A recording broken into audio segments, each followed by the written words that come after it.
Automezzo dei Vigili del Fuoco rimane bloccato per alcuni interminabili minuti nel centro storico di Portogruaro a causa di alcune vetture in sosta. Il fatto è accaduto nella tarda mattinata di domenica 9 giugno in Corso Martiri della Libertà, di fronte a quello che un tempo era il teatro sociale. Fortunatamente i Vigili del Fuoco non erano intervenuti per un'emergenza, ma stavano, molto probabilmente, compiendo una delle loro uscite di routine, come mi è capitato più volte di vedere alla domenica.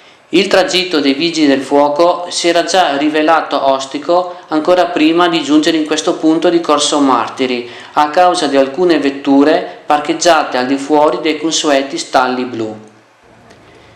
Quella mattina era in svolgimento un raduno d'auto d'epoca organizzato dal gruppo Amici di Portogruaro, soci del club Ruote del Passato di Pordenone.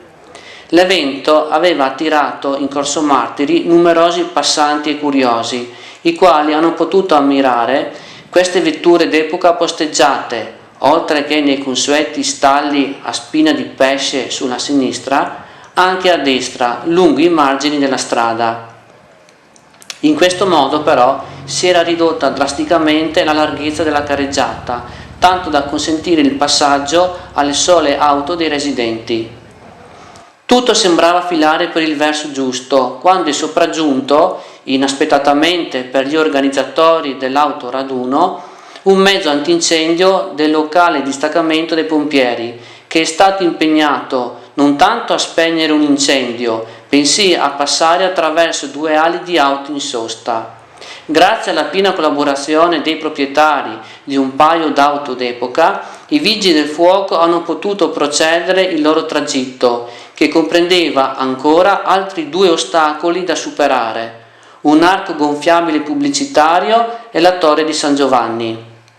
Nel primo caso i pompieri hanno provveduto a spostare sul lato della strada la struttura in gomma, mentre l'attraversamento della torre è avvenuto a passo d'uomo. Tutto è bene quello che finisce bene, ma se fosse scoppiato un incendio in un edificio compreso tra l'ex teatro sociale e la torre di San Giovanni, cosa sarebbe potuto accadere?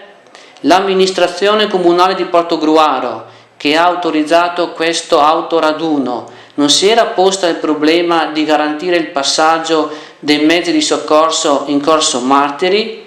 E soprattutto, perché nessun agente di polizia locale, io non ne ho visti a piedi, vigilava sul corretto svolgimento di questa manifestazione che poteva sfociare in tragedia?